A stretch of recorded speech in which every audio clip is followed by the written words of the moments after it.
Escócia, terra dos nórdicos robustos, pica e sedentos por batalhas e por um bom fish and chips.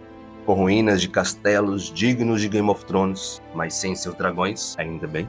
E claro, sem esquecer o seu grande e famoso whisky, aquele que te faz falar coisas em gaélico só de olhar a garrafa. Mas hoje, meus caros mortais, eu vou contar sobre a decisão impulsiva que foi lá em 2018. Sem muita experiência em trilhas, reuni alguns equipamentos, um toque de coragem e fui explorar a mais famosa ilha da Escócia, a histórica Islas of Skye.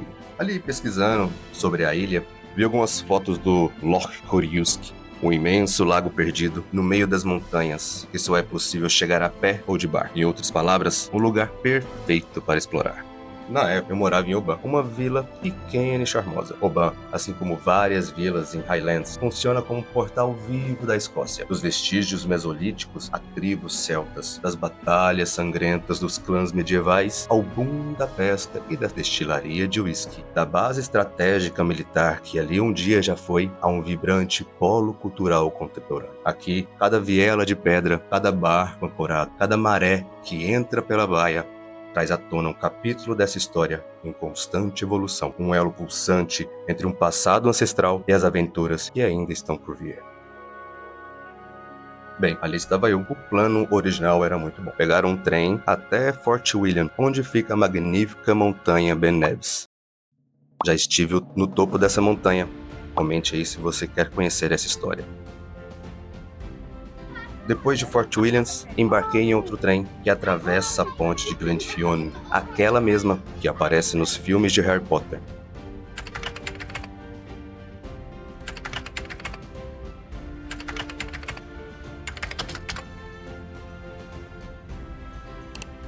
E por um instante, não era só o cenário, parecia mágico. Depois de cruzar esse cenário cinematográfico, precisei pegar uma balsa para chegar até a ilha, onde a minha jornada começou.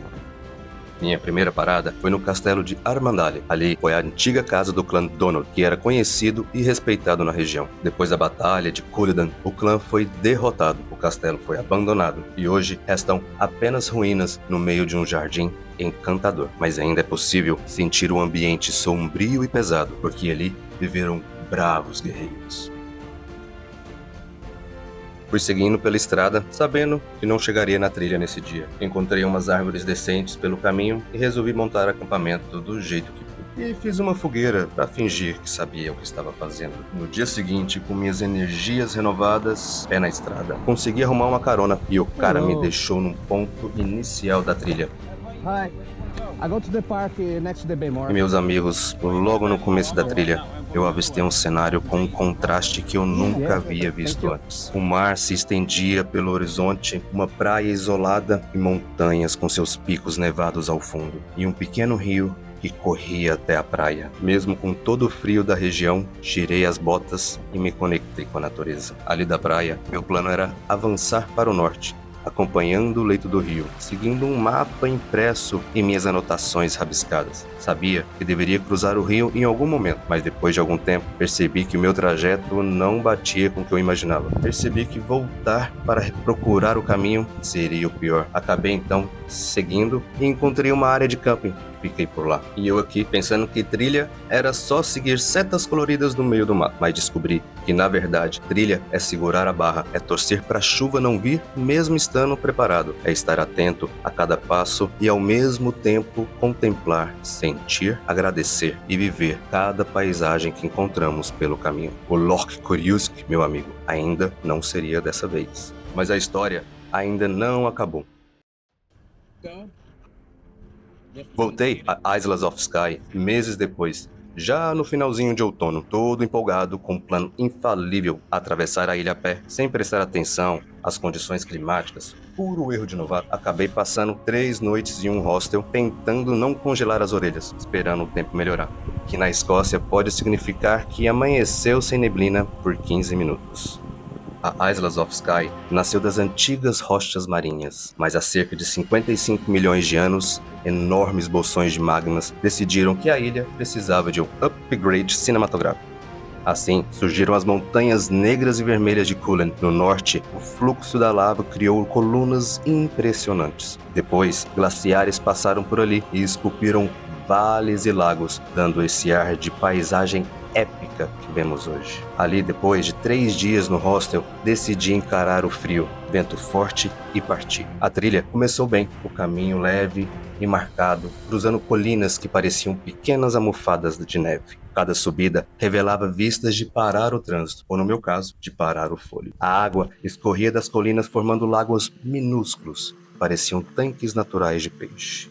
Logo, a trilha começou a ter outro formato. As colinas foram ficando para trás e agora eu estava em um campo aberto, onde a vista se perdia no horizonte. O caminho foi ficando mais intenso e agora com um grandioso penhasco acompanhando ao meu lado. A Islas of Skye é tão ao norte que no verão o dia acaba lá pelas 10 da noite e no inverno a parada já é outra. O dia começa 8h30, 9 da manhã e vai terminar 4h30, 5 da tarde. Depois de algumas horas caminhando, meus pés começaram a pedir arrego. O que eu havia andado até aquela hora não chegou nem perto do que eu planejava. Resolvi então parar por ali mesmo. Já eram quase 4 horas, um vento de fazer tremer até alce, e eu usando habilidades que nem sabia para montar a barraca nessas condições. O vento continuou pela noite inteira, balançando a barraca como se estivesse num show de rock. Mesmo assim, consegui dormir e acordei com um amanhecer digno de cartão postal, com uma fina camada de neve cobrindo a barraca e o chão. Parecia cenário de filme de Natal, e ali eu pensei, valeu a pena. Mesmo com passos de caranguejo, continuei, não sabendo até onde conseguiria chegar, mas com muita vontade de não parar. No segundo dia, o céu limpo, fenômeno raro na ilha, que tem esse nome de Ilha das Nuvens, porque parece que a névoa tem um contrato vitalício com esse lugar. O percurso seguia com subidas e descidas, cruzando um mar de colinas que faz você se sentir uma formiga perdida num parque eólico. Foi aí que no fim do dia encontrei uma cachoeira linda. Resolvi montar minha barraca perto dela, pensando, amanhã eu abro a barraca e ela vai me dar um bom dia. E esse era um dos sons mais relaxantes e tranquilos que eu já havia ouvido. Perfeito para um cochilo e uma boa noite de sono. No terceiro dia, meu ritmo continuou diminuindo. Com meus pés cada vez mais machucados e o cansaço cada vez maior, eu estava mais devagar que uma tartaruga com o nome expresso. Mas a alegria de estar naquele cenário mantinha as minhas forças e me empolgava de uma maneira que eu não consigo explicar. Continuei no meu ritmo até encontrar um local que havia umas paredinhas de pedra, meio que improvisadas. Ali, arrumei a barraca para evitar que o vento levasse ela para longe. Uma curiosidade nessa noite foi que, na trilha toda, eu encontrei com um casal de turista apenas. E naquela específica noite foi a primeira noite que eu dormi perto de alguém. Eu tinha vizinhos. Esses vizinhos resolveram, no meio da noite, com um frio e um vento cortante, tocar a minha barraca. Deram chocolates e conversaram comigo um pouco. Um casal de russo no meio da trilha. E a gente acabou acampando um próximo do outro. E agora vizinho de acampamento, ele bateu aqui na porta. Senhor, como vai você? E trouxe doces diretamente da Rússia. Ai, que genial. Imaginava que russos eram tão gentis assim. Viu? Estereotipo. Estereótipo. São conexões que acontecem e te fazem pensar que está no lugar certo. Chegou o meu último dia. Vi a última colina majestosa à minha frente. Segui com uma vontade incontrolável de chegar. Foram 4 dias de trilha, me desafiando, aprendendo a cada passo. Confesso que eu estava todo desajeitado. Cometi alguns erros de principiante, mas no fim, soltei um grito que veio de dentro, com toda a emoção e sentimento.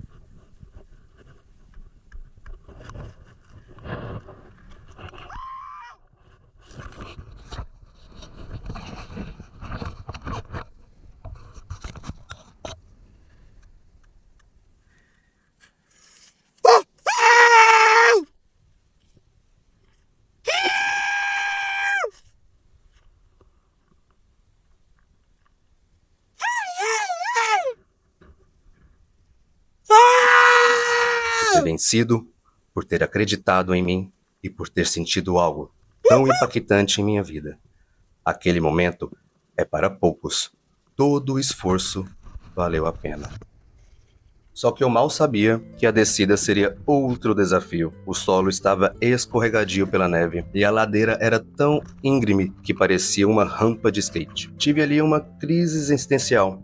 Como é que eu cheguei até aqui e agora eu não vou conseguir descer? Tirei a mochila, que aliás estava mais pesada que meu ego, e a desci pendurada numa corda, prática recomendada para quem curte uma adrenalina ou simplesmente não quer rolar como uma bola de neve ladeira abaixo.